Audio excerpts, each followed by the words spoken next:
સૌરાષ્ટ્ર યુનિવર્સિટીમાં ભૂતકાળના ખર્ચનો વિવાદનો મામલો। કોંગ્રેસના વિદ્યાર્થી નેતાએ કહ્યું કે ₹10 કરોડનો ખર્ચ ગેરકાયદે મંજૂર થયાનો ઓડિટ પેરામાં ઘટસ્ફોટ। કુલ સચિવ જોશીપુરાએ આક્ષેપોને નકાર્યા।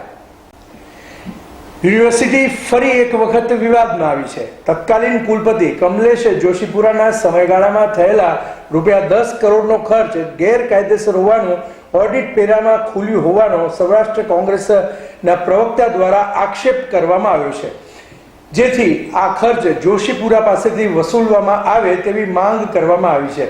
આ સાથે જ આ મામલે રાજ્ય સરકારને આગામી સમયમાં વિધાનસભામાં પણ સવાલ પૂછવામાં આવશે તેમ જણાવ્યું હતું।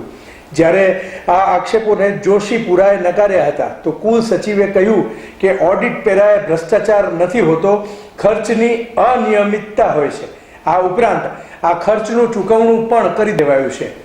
રોહિત રાજપૂતે જણાવ્યું હતું કે રાજ્ય સરકારના ઓડિટ વિભાગે કાઢેલા વાંધા મુજબ સૌરાષ્ટ્ર યુનિવર્સિટીમાં બિન શૈક્ષણિક કર્મચારીઓનું ઇન્ટરવ્યૂ વગર થયેલ ભરતીથી યુનિવર્સિટીને 4.21 કરોડનો ખર્ચ થયો છે, જે ગેરકાયદેસર છે।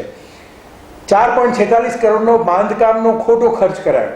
જોશીપુરા દ્વારા બાંધકામના સંદર્ભે થયેલ નિર્ણયો વિવાદાસ્પદ રહ્યા હતા અને તે વખતે પણ કોંગ્રેસના સિન્ડિકેટ સભ્યો દ્વારા વિરોધ કરાયો હતો। વિદ્યાર્થીઓના ફીના પૈસે નિર્મિત કોન્વોકેશનના બિલ્ડિંગનો માંચડો આજે પણ એમ જ પડ્યો છે, જેની પાછળ ₹1.61 કરોડનો ખર્ચ થયો હતો। આ બાંધકામ ખંડેર પરિસ્થિતિમાં યુનિવર્સિટીના કાયદા ભવનની સામે વણ વપરાયેલ પરિસ્થિતિમાં ઊભું છે।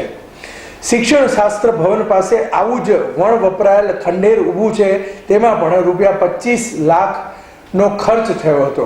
આ કામો ટેન્ડર વગર મળતિયા કોન્ટ્રાક્ટરોને આપવામાં આવ્યા હતા। ડ્રગ સેન્ટરમાં ₹67.29 લાખનું ઇન્ટિરિયર ગેરકાયદેસર કરાયું। આ ઇન્ટિરિયર માટે કોઈ ગ્રાન્ટ ઉપલબ્ધ ન હતી, છતાં મળતિયા કોન્ટ્રાક્ટરો પાસે કામ કરાવ્યું હતું। આ ઉપરાંત બાંધકામના કોન્ટ્રાક્ટરના ₹90.22 લાખ પરત વસૂલ કરવાના હતા। આ વસૂલાત ન કરી અને જોશીપુરા દ્વારા યુનિવર્સિટીને આર્થિક નુકસાન કરાયું તેવું ઓડિટ રિપોર્ટમાં જાહેર થયું છે। કોન્ટ્રાક્ટરો સાથે સાંઠગાંઠનો આરોપ તે વખતે તાત્કાલિક સિન્ડિકેટ સભ્ય ડોક્ટર નિદત બારોટ દ્વારા પણ કરવામાં આવ્યો હતો। ઘોડાના તબેલા માટે ખર્ચાયેલ ₹60 લાખ પછી એક પણ ઘોડો આવ્યો નહીં। જે તે વખતે તબેલો ચલાવવાનું કામ યુનિવર્સિટીનું નથી તેવી માંગણી કોંગ્રેસના સિન્ડિકેટ સભ્યો દ્વારા કરવામાં આવી હતી, પરંતુ સત્તાના નશામાં જોશીપુરા દ્વારા આડેધડ ખર્ચ કરવામાં આવ્યા હતા। વિદ્યાર્થી નેતા અને કોંગ્રેસના પ્રવક્તાએ અંતમાં જણાવ્યું હતું કે રાજ્ય સરકારે આ કરોડોનો ગેરકાયદેસર થયેલ ખર્ચ પ્રજાના પૈસાનો વ્યય છે, જેથી આ નાણાં જોશીપુરા પાસેથી વસૂલવા જોઈએ તેવી માંગ કરવામાં આવે, તેમજ આ મુદ્દો વિધાનસભામાં લઈ જવામાં આવશે। આ બાબતે સૌરાષ્ટ્ર યુનિવર્સિટીના કુલસચિવ રમેશ પરમારનો ટેલિફોનિક સંપર્ક કરવામાં આવતા તેમણે જણાવ્યું હતું કે દર વર્ષે થતા ખર્ચમાં ઓડિટ પેરા નીકળતા હોય છે, જે ખર્ચની અનિયમિતતા છે, તેમાં કોઈ ભ્રષ્ટાચાર થયો તેવું ન કહી શકાય અને આ નાણાંનો ખર્ચ ચૂકવી દેવામાં આવ્યો છે।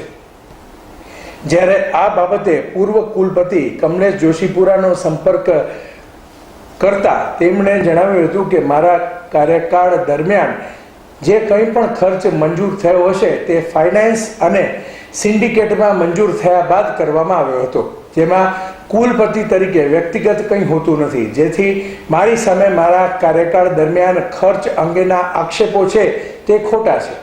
અહેવાલ દીપક રાઠોડ। સૌરાષ્ટ્ર યુનિવર્સિટીના પૂર્વ કુલપતિ અને 2005 થી 2011 સુધી રહેલા પૂર્વ કુલપતિ કમલેશ જોશીપુરા જ્યારે કુલપતિ પદે હતા ત્યારે રાજ્ય સરકારના ઉચ્ચતર શિક્ષણ વિભાગે જે નાણાકીય ઓડિટ પેરામાં જે 10 કરોડથી વધુ ખર્ચનો જે ગેરવહીવટ સામે આવ્યો છે તે ખૂબ જ શિક્ષણ જગત માટે શરમજનક અને ક્યાંક ને ક્યાંક ઘણા બધા સવાલો પેદા કરનારો છે। પોતાને કાયદાના નિષ્ણાંત અને વહીવટના નિષ્ણાંત ગણાતા એવા પ્રબુદ્ધજી કમલેશ જોશીપુરા જ્યારે સત્તાના નશામાં હતા ત્યારે માત્ર ને માત્ર તેમણે રાજાશાહી તરીકે કુલપતિ પદ પોતે ભોગવ્યું છે અને તેના આક્ષેપ અમે નહીં, પરંતુ આ આક્ષેપની રાજ્ય સરકારના ઓડિટ રિપોર્ટમાં 10 કરોડથી વધુ નો જો ગેરવહીવટ સાબિત થયો છે એ ક્યાંક ને ક્યાંક ઘણા બધા સવાલો પેદા કરે છે. આ ગેરવહીવટની અંદર જ્યારે કમલેશ જોશીપુરા કુલપતિ હતા ત્યારે બિન શૈક્ષણિક સ્ટાફની જે ઇન્ટરવ્યુ વગરની સીધી ભરતી કરી હતી તેના 4.21 કરોડનો ખર્ચ રાજ્ય સરકારે ગેરમાન્ય ગણ્યો છે. તેમજ જે બાંધકામનો અલગ અલગ ખર્ચ 4.46 કરોડ જેટલો ખર્ચ એ ગેરમાન્ય ગણ્યો છે. ડ્રગ્સ ભવનની અંદર 67 લાખથી વધુનું ઇન્ટિરિયર એ પણ ગેરમાન્ય ગણવામાં આવ્યું છે. આવી રીતના 90 લાખ રૂપિયા કોન્ટ્રાક્ટર પાસેથી વસૂલવાના હતા. તેમજ જે ઘોડાનો તબેલો કર્યો હતો તેના 60 લાખ રૂપિયા આવા અનેક વહીવટો ટોટલ 10 લાખથી વધુની રકમમાં કમલેશ જોશીપુરા અને તેમની ટોળકી દ્વારા ગેરવહીવટો થયા છે. અને આ જે તે સમયે અમારા કોંગ્રેસના સિન્ડિકેટ સભ્યો દ્વારા આક્ષેપ કરવામાં આવ્યા હતા. પરંતુ ગુજરાતીમાં કહેવત છે ને કે પાપ છાપલે ચડીને પોકારે, તેવી રીતના અઠવાડિયા પહેલા જ રજિસ્ટ્રારે સૌરાષ્ટ્ર યુનિવર્સિટીના ગ્રુપમાં રાજ્ય સરકારના ઓડિટ રિપોર્ટમાં જે ગેરમાન્ય ખર્ચ કરવામાં આવ્યો છે અને આ બાદ અમારા ધ્યાને આવતા એક વિદ્યાર્થી પ્રતિનિધિ તરીકે લોકો સમક્ષ ઉજાગર કરવું એ અમારું કામ કર્યું છે.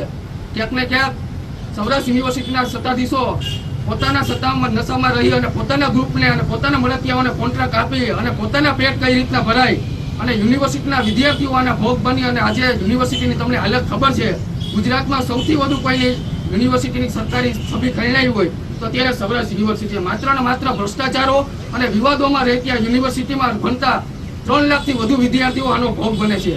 એટલે ક્યાંક ને ક્યાંક જે તમામ ગેરવહીવટો 10 કરોડના થયા છે એ માત્ર 2 વર્ષનો ઓડિટ રિપોર્ટ છે. અને લગભગ જો આવા 6 વર્ષનો રિપોર્ટ રાજ્ય સરકાર ગંભીરતાપૂર્વક અને ઊંડાણપૂર્વક કરે તો 20 કરોડથી વધુ આ રકમ જાય તેવું અમારું સ્પષ્ટપણે માનવું છે. ક્યાંક ને ક્યાંક ગુજરાત સરકારના હાઈકોર્ટ દ્વારા હાઈકોર્ટે આવા અનેક ચુકાદાઓ આપેલા છે કે પોતે કોઈ પણ સરકારી ગ્રાન્ટ કે ખર્ચ કરે તો સરકારના ધારાધોરણ અને પેરામીટરમાં રહી અને ગ્રાન્ટનો ઉપયોગ કરવામાં આવે. પોતાના મળતિયા કોન્ટ્રાક્ટરોને ખટાવવા માટે મનમાં આવે એ રીતના ખર્ચ કરે અને ક્યાંક ને ક્યાંક આ વિદ્યાર્થીઓ અને લોકોના પૈસાનો આવી રીતના વ્યય થાય તો અમારી સ્પષ્ટપણે માંગ છે કે રાજ્ય સરકાર આ 10 કરોડની રકમ કમલેશ જોશીપુરા પાસેથી વસૂલે. અને આવા અમે નથી કહેતા, હાઈકોર્ટે અનેક ચુકાદા